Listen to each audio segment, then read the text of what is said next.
Welcome to Crushed Husband. Please like the video and subscribe. Let's begin. I came downstairs expecting coffee and silence, not war. The smell of lemon tea hit first. Then I saw her, Rachel, sitting at the counter in her robe, legs crossed, scrolling her phone like it was any other Tuesday. She didn't even look up. There was a thick envelope sitting dead center on the granite countertop. My name in bold black ink. Morning, I said, half asleep, rubbing my eyes. She finally looked at me. Not angry, not sad, just done. Without a word, she slid the envelope across the counter. I stared at it for a second, then opened it. Divorce papers. No conversation. No warning. Just a one-way ticket out of the life we built together. I flipped through the pages. My name was there, but that was it. No mention of my stake in Courtroom. No offer for the house. No money. Nothing. Like I'd been a ghost in her life, not a partner. I looked up at her. You serious right now? Rachel took a slow sip of tea. You fell behind. I evolved past you.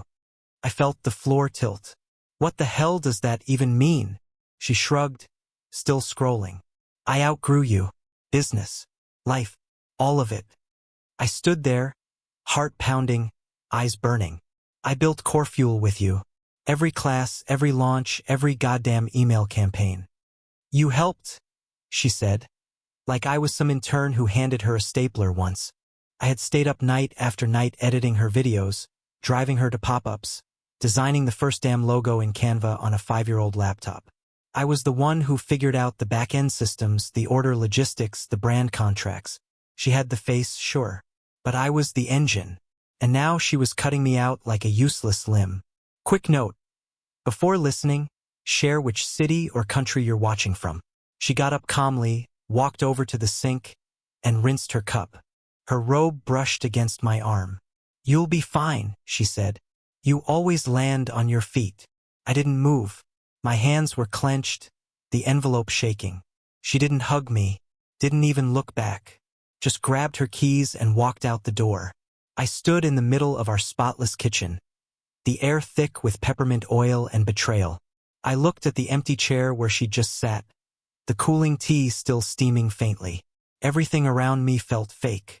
My hands were sweating. My jaw was locked. And then I sat down, right there at the counter, the divorce packet spread open in front of me.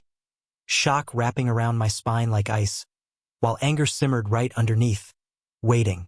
I stayed at that kitchen counter for hours, staring at those papers like they'd morph into something else if I looked long enough. They didn't. When my legs finally moved, they took me out to the garage, our home gym. The birth of Courtroom. The lights flickered on, bright and cold, revealing everything and nothing. The punching bag, the squat rack, the branded step risers stacked neatly in the corner. Silent now, like a museum no one visited. We started it all right here. This concrete floor used to be a joke. Cracked and uneven, no insulation, freezing in the winter. I duct-taped yoga mats down just to keep people from slipping during her first boot camps. She'd yell out encouragement while I ran sound off a beat-up Bluetooth speaker and made sure no one tripped over the extension cords. She used to call me her secret weapon. Now I'm not even a footnote. I walked over to the corner where we used to keep bins of merch, tanks, water bottles, resistance bands. I was the one who found a wholesaler, did the first bulk order, spent nights folding and tagging everything by hand. She posted videos of herself in the clothes, but it was my hands packing each box, printing shipping labels until my eyes went blurry. She'd say, "We're doing this together." And I believed it. Back then, it was us against the world. I remember the first pop-up class we booked in a dusty park outside Sacramento. 30 people showed up, half of them confused joggers, but she killed it. I handled the permits, set up, insurance. She got the applause. I packed up folding chairs in the dark while she hugged fans. I didn't care then. That was the deal. She was the face, I was the engine. But somewhere along the way, she stopped saying we. Quick note. Before we go on, drop your city or country in the comments. Curious where you're tuning in from. I stood in the middle of the gym, staring at our old logo on the wall. Just her initials now. The website bio has no mention of me. No photos, no thanks, no trace. The Instagram account we started in our living room. I used to schedule every post, reply to DMs, even edited the reels before reels was a thing. Now it's full of branded content and fake nostalgia. She's got captions like, "Built this from scratch with grit and grace." Bullshit. I picked up one of the old step risers and flipped it over. My handwriting. A faded label with Set B scrawled in Sharpie. Proof I was here. Buried, invisible, but still there. She's got brand deals now. Press interviews. People call her a self-made success. And yeah, maybe she did the lifting on stage, but I was in the back counting reps, balancing accounts, running spreadsheets when we couldn't afford QuickBooks. I circled the gym slowly, dragging my fingers along the racks, the cold metal familiar. Every plate, every band, every mat was a memory she scrubbed out. The first time we broke even, we high-fived in this very room, collapsed on the floor, sweaty and laughing. I'd made her promise. If this ever took off, we'd stay a team. Apparently that had an expiration date. Now she's got a private trainer, a business manager, and an attorney who's trying to wipe me off the map. But I was here, day one, before the influencers, before the feature in shape, before the custom flooring and neon signs. I looked around at the silence. This gym used to be full of noise, music, clients, movement. Now it was just an echo chamber of what used to be real. And all I could hear was her voice from earlier, calm and cruel. "You fell behind." No, I didn't fall behind. I built the path she ran on. And now I was going to remind her of that, brick by goddamn brick. I didn't sleep that night. I just sat at my desk in the office, lights off, staring at the framed photo of Rachel and me at our first trade show. She had her arm around me, grinning. I looked like I hadn't slept in a week. Probably hadn't. But I was proud. Proud because I thought we were building something real. By morning, I'd made up my mind. I texted Jonah. Me. "You still in law?" Jonah. "Legal assistant." Why? Me. "I need a favor." Coffee? We met that afternoon at a half-dead cafe near Auburn. Same spot we used to hit after college basketball games. He looked tired but solid. Still wore his hoodie half-zipped like he was always halfway between lunch and a lawsuit. "What's going on?" he asked as he sat down. I slid the divorce packet across the table. "She's cutting me out of everything. I need to fight back." He skimmed the top few pages, then looked up. "You weren't on the core fuel documents?" "I was there from day one," I said. "But it's all in her name." She made it seem like paperwork didn't matter when we started. He exhaled slowly. "Yeah, it matters. But if you can prove involvement, financial records, contracts, labor, that changes the game." "You know someone?" "Yeah." He nodded. "April Moreno. Contract and business law. Sharp. No fluff. Set it up." I left that meeting and went straight to digging. Quick note, before we dive deeper, drop your city or country in the comments. I reached out to Tyler next. He used to intern with us in the early days, smart kid, now freelancing in data recovery and web analytics. "Hey man," I said when he picked up. "Still remember how our old systems worked?" "Barely," he laughed. "But yeah, why?" "I need access to everything. Emails, documents, drives. Anything from the early core fuel days." "Backup servers?" "Yup. House backups too. You in?" "Totally. Send what you've got." I started in the attic, digging out 2 boxes of old USB drives, contracts, and a busted external hard drive. Then I hit the home office. Rachel hadn't touched anything in there since she started working out of her co-working loft downtown. Lucky for me, she didn't even bother locking the drawers. Old contracts with vendors. Handwritten budgets. My name all over them. No formal titles, no salary, but clear evidence I was doing more than just lifting boxes. Found a spreadsheet labeled Launch Costs Final from year 1. I remembered it, stayed up till 3 a.m. tweaking formulas. My initials in the edit log. My handwriting in the margins breaking down ad spend and class fees. It wasn't just nostalgia. It was proof. I kept going, found email printouts about the early investor meetings, where I pitched and handled the Q&A while she smiled and shook hands. Notes from her old planner, Jake, email list/invoices/merch order. Like I was her assistant. But I wasn't. I was her damn partner. Tyler called the next day. Dude, some of this back end is messy, but I'm finding tons of files with your email embedded. Shared drives, admin notes, even Stripe exports. Keep pulling, I said. I need everything.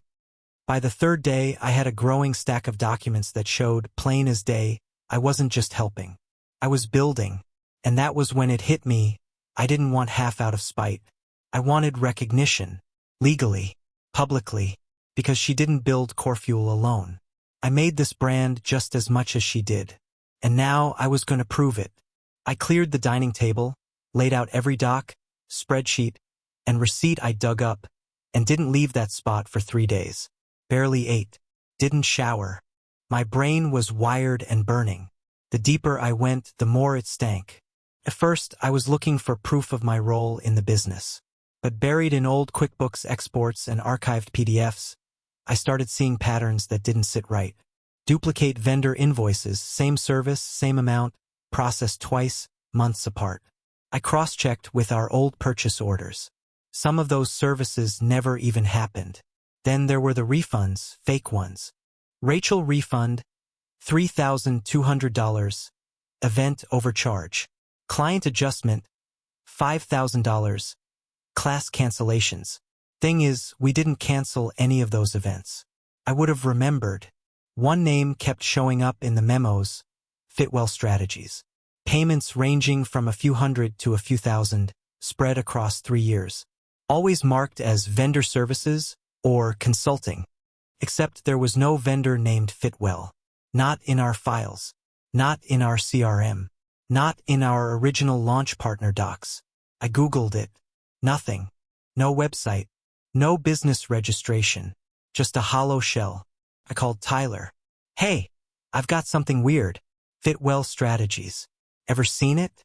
He paused. Hang on. Okay, yeah, I see the transactions. Bank wire entries. You don't know who that is? Never heard of them. But the payments are regular. Too clean. He whistled low. All right, let me trace it. I kept digging while he did his thing. Around 2 a.m. he called back. Dude, Fitwell's not real. What do you mean? No public listing, no tax ID, and the routing numbers don't match domestic banks. They bounce through intermediaries. Looks like it lands offshore. My stomach dropped. You're saying she was moving money? Looks like laundering, man.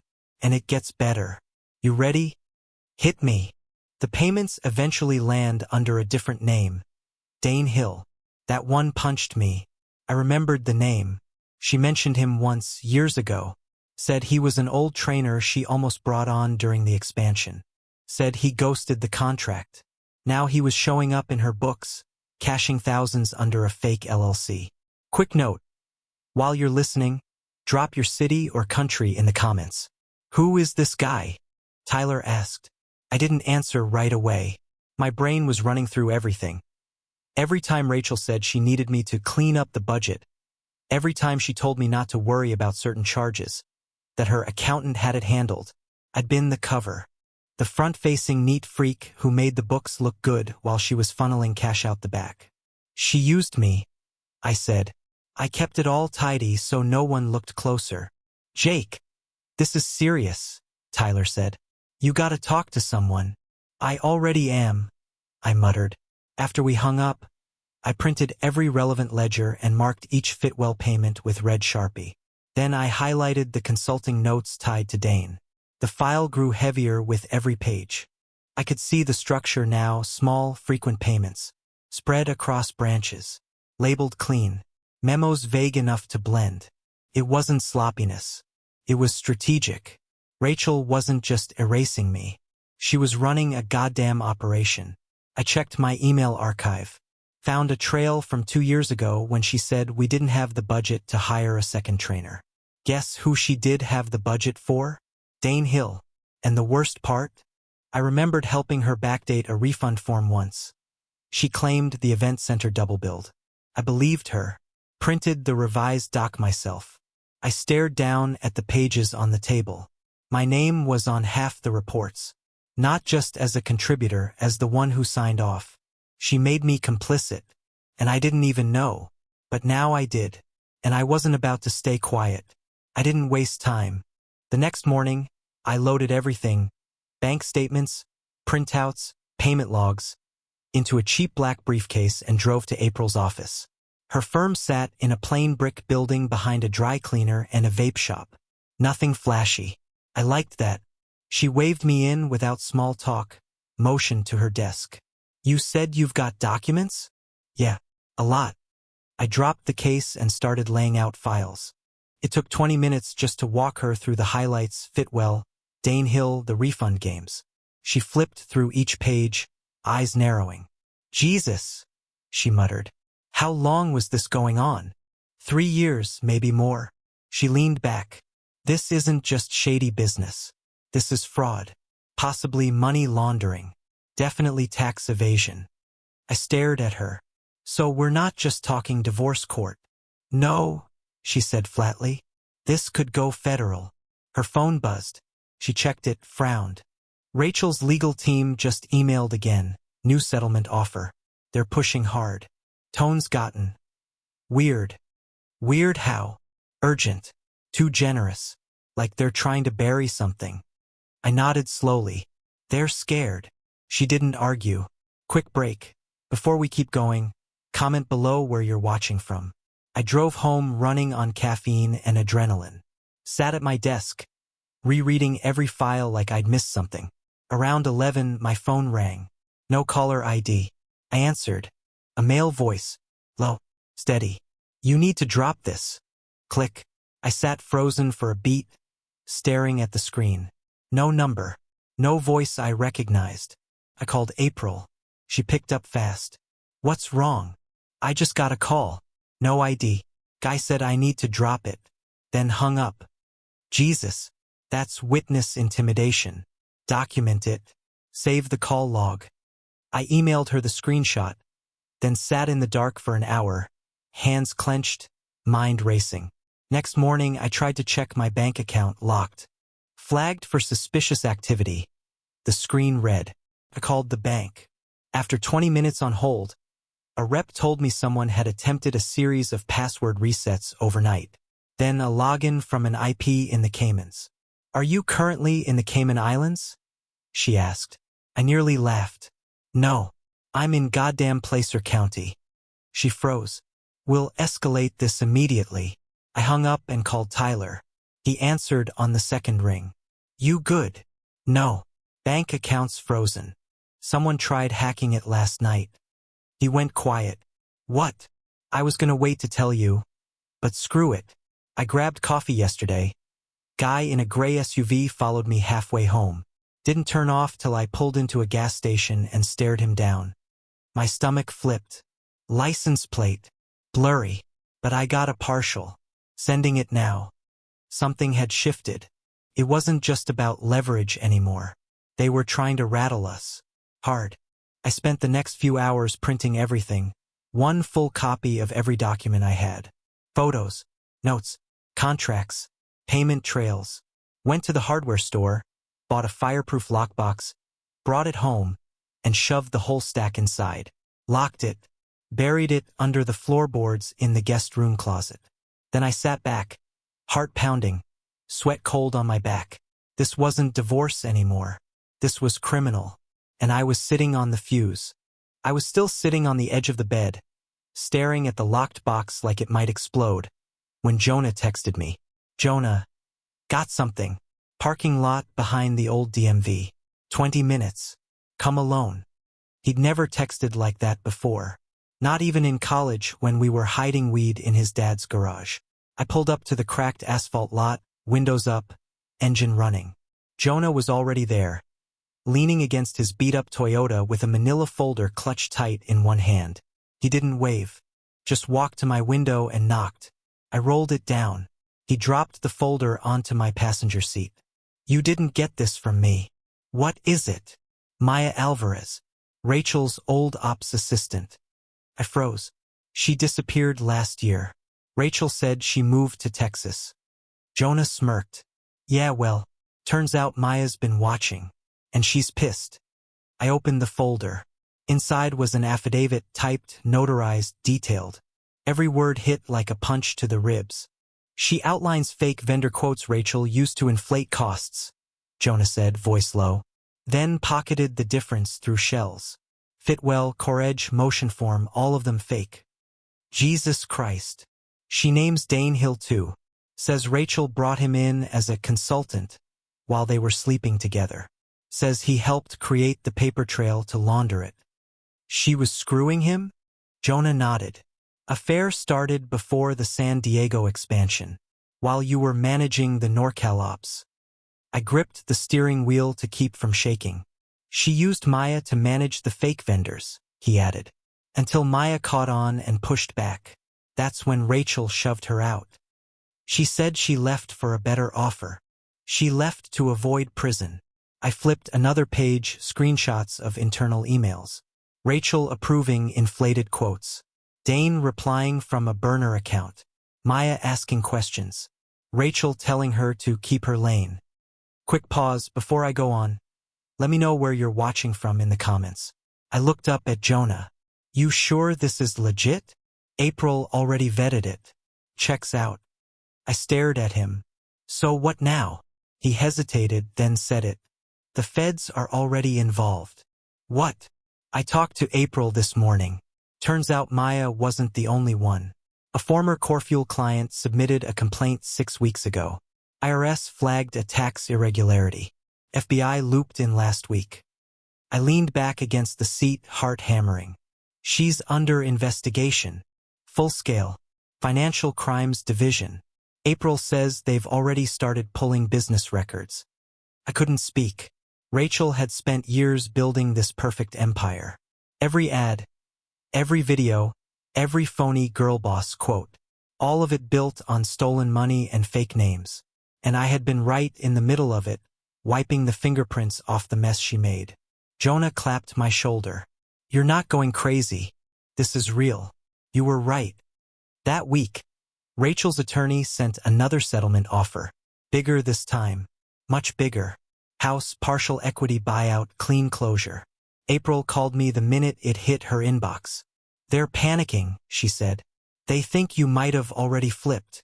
Should I? Not yet, she said. We play it clean. Strategic. We hold the high ground now. I stared at the offer. It was enough to walk away. Live easy. But no, she didn't just lie. She erased me. She used me to build the machine and blamed me when it broke. Then tried to buy my silence like I was just another piece of merch. I texted April back 2 words. Decline it. She replied, gladly. That night, I made a copy of Maya's affidavit and slipped it into the fireproof box. This wasn't about revenge anymore. This was about truth. And I was done sitting in the shadows. The courtroom smelled like cheap cologne and tension. My hands were steady, but every muscle in my back was locked tight. I had the folder in my lap, 2 inches thick, bound tight, full of everything Rachel had hoped would stay buried. April sat beside me, calm and razor-sharp. Across the aisle, Rachel looked bored. Legs crossed, lips pursed, like we were wasting her time. Her lawyer, Calvin Mearns, flipped through his notes with the confidence of a man who thought this was already won. The judge started with the usual rundown. Property disputes, spousal support, business assets. Calvin launched into his prepared speech, full of half-truths and corporate spin. April waited. Then, right on cue, she leaned forward. Your Honor, she said, voice clear but firm. We have new evidence to submit. Calvin's head jerked up. Excuse me? April stood, slid the folder onto the bailiff's tray. Relevant to asset distribution and financial misrepresentation. Calvin stood too, already panicking. Objection. This is a last-minute ambush. It's legal, April cut in, and directly related to Courfuel's structure, revenue history, and source of funds. The judge raised a hand, motioning for silence. He opened the folder and started flipping through. Maya's affidavit, fraudulent vendor records, Fitwell transfers, Dane Hill's burner email logs. All of it. Rachel shifted in her seat. For the first time since this started, she looked like she might throw up. Is this verified? The judge asked, eyes never leaving the page. Yes, Your Honor, April replied. Affidavit included, backed by subpoena-ready files. Calvin stepped forward, trying to spin. This is a desperate tactic, unsubstantiated, and frankly malicious. My client, Mr. Mearns? The judge cut in, voice cold. Sit down. Calvin shut up and backed off. Rachel's face went pale. The judge kept reading. 5 long minutes. The room went silent, the kind that crushes your lungs. Finally, he closed the folder and looked straight at Rachel. These allegations are not civil in nature, he said slowly. They may warrant further criminal inquiry. April didn't flinch. Calvin opened his mouth, then shut it again. The judge nodded once. Hearing is suspended. This evidence must be reviewed by an independent party. Formal recess, pending further instruction. He stood and walked out. Just like that, we all stood too. Calvin grabbed his briefcase with trembling hands. Rachel didn't move at first. Then she stood, smoothed her dress, and walked toward me like she was stepping off a stage. Outside the courtroom, I leaned against the stone railing. Rachel stepped in close. Her voice was low, sharp. You have no idea what you're doing. I met her eyes. Sure I do. Quick note, while you're listening, tell us where you're watching from in the comments. She stared at me like she was trying to light me on fire with her mind. But there was something else under it now, fear. Real solid fear. Then she turned and walked away without another word, heels snapping against the tile. April came up behind me, calm as ever. We cracked the shell. I nodded, jaw clenched. This isn't over. No, she said. But it's the beginning of the end. I looked out at the parking lot, sun glaring off windshields, and felt something shift. She'd built an empire on lies. And now, it was starting to fall. I got the email just after midnight. No subject line, no message body, just 3 attachments. First photo, Rachel and Calvin, side by side in a corner booth at a diner. She's wearing sunglasses, looking down at a tablet. He's leaned in close, whispering something. Second photo, same booth, wider shot, a third person now seated across from them. Woman in a dark blazer, short blonde hair, ID badge half visible under her jacket. Third photo, a zoom on that badge. Vanessa Creed, Federal Bureau of Investigation. I forwarded the email straight to April, then called her. She picked up instantly. Already saw them, she said. Vanessa Creed works in financial crimes. She's legit. So that's it? I asked. Courfuel's officially under federal investigation? Looks that way. We're not the only ones feeding the fire. Who else? Can't say yet. But it's not just you. I stared at the screen. Calvin and Rachel, huddled with a Fed over hash browns and silence. If that was their damage control plan, they were already drowning. The next morning, I walked out to my truck and found both driver's side tires slashed. Deep, clean cuts, straight to the cords. Not a random vandal job. Surgical. I filed a police report, stood on the curb while the cop took photos. Anyone you think might have done this? He asked. I laughed. Yeah, got a whole list. Jonah called later that day. Check your old cloud backup, he said. Why? Somebody tried to breach it. I got a ping from the 2-factor auth. IP came from a proxy, but they're digging. Digging for what? Whatever you haven't handed over yet. I opened the cloud drive. Nothing was touched, yet, but it was only a matter of time. Tyler messaged that night. Need to show you something, he wrote. Call me. I FaceTimed him. He looked wired, like he hadn't blinked in an hour. I pulled more emails between Rachel and Dane, he said. Encrypted garbage, but I broke part of it. What's in them? Asset shifting. References to scrubbed ledgers, ghost vendors, purging audit trails. She's not just covering tracks. She's moving the whole damn building. I felt my jaw clench. When? Started last quarter, right around when she filed for divorce. Of course, she knew the heat was coming. I was the loose end. The distraction. Quick pause before we keep going. Drop your city or country in the comments. April called the next day. Her voice had that edge, quiet, sharp, certain. Calvin tried to pin it all on Rachel. I blinked. Wait, what? He called Vanessa's office. Claimed he'd been kept in the dark. He's playing damage control. Said Rachel misled him about vendor legitimacy. Is it working? No, she said.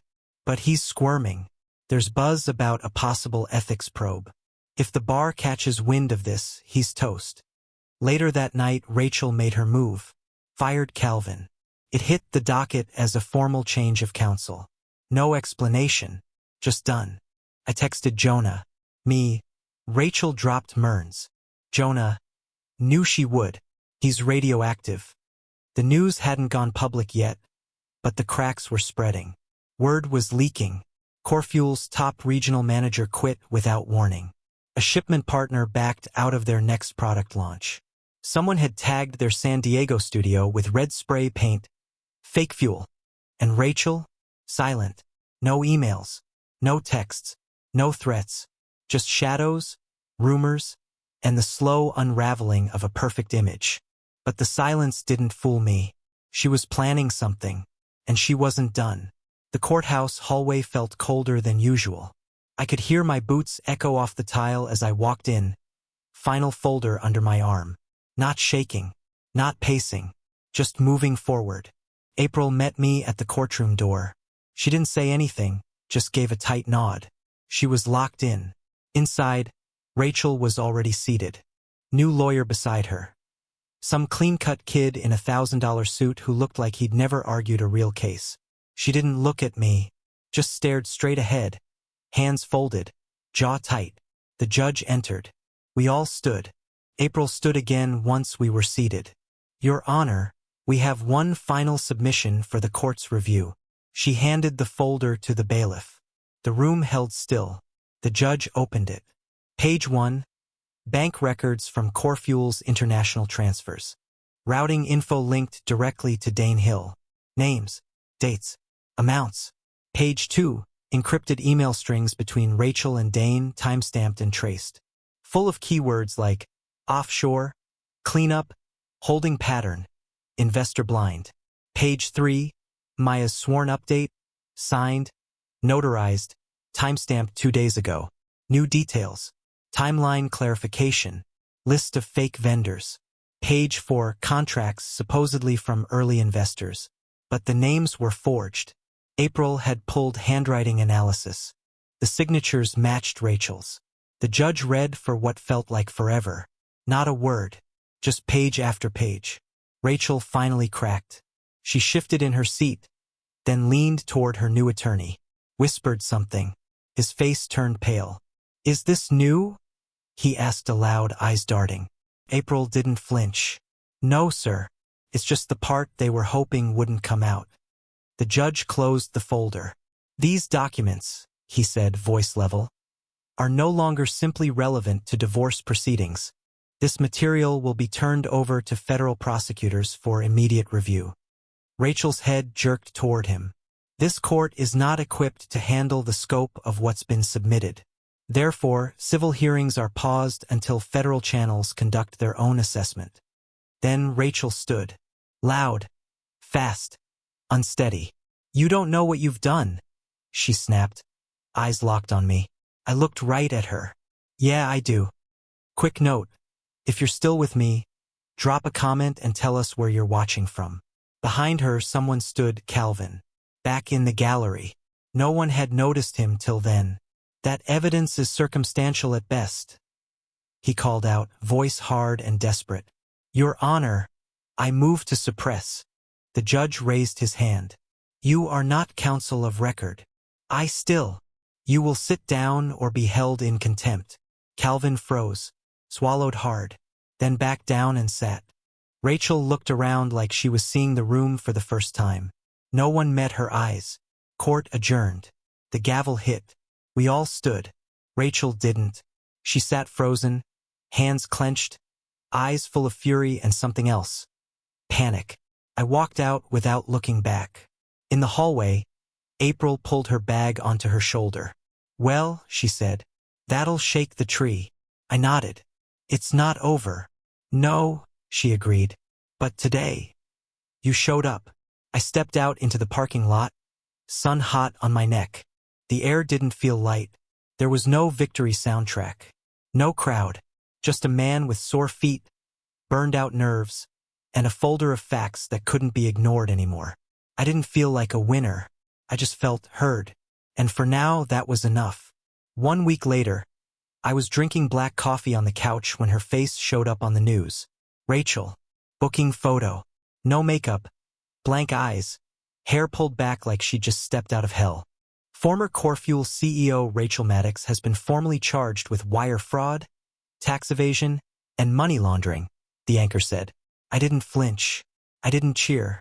I just watched. The screen flashed with headlines. DOJ launches corporate crimes case. Courtroom shuts down national operations. Investors flee as brand collapses overnight. They showed stock footage of Dane Hill teaching a boot camp in Santa Monica. The anchor said he'd failed to respond to questioning and may be out of the country. Calvin Mearns? Suspended. Under investigation by the bar.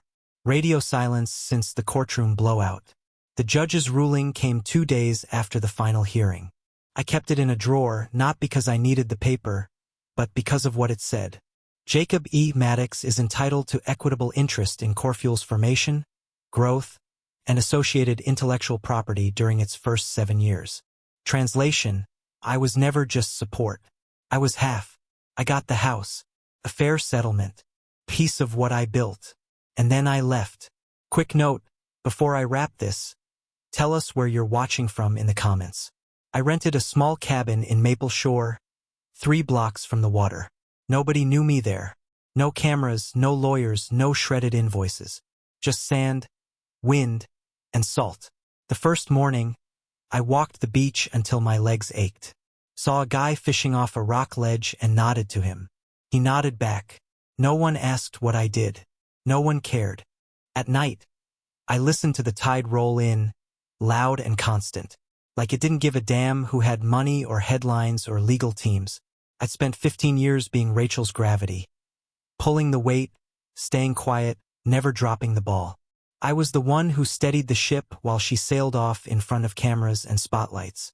And when she outgrew me, she tried to cut the rope like I'd never been there at all. But I was. And now, finally, I wasn't holding anyone else up. I wasn't proving anything. I wasn't chasing justice or fighting shadows. I was breathing. For the first time in a long time, I was just a man walking his own path. And that was more than enough.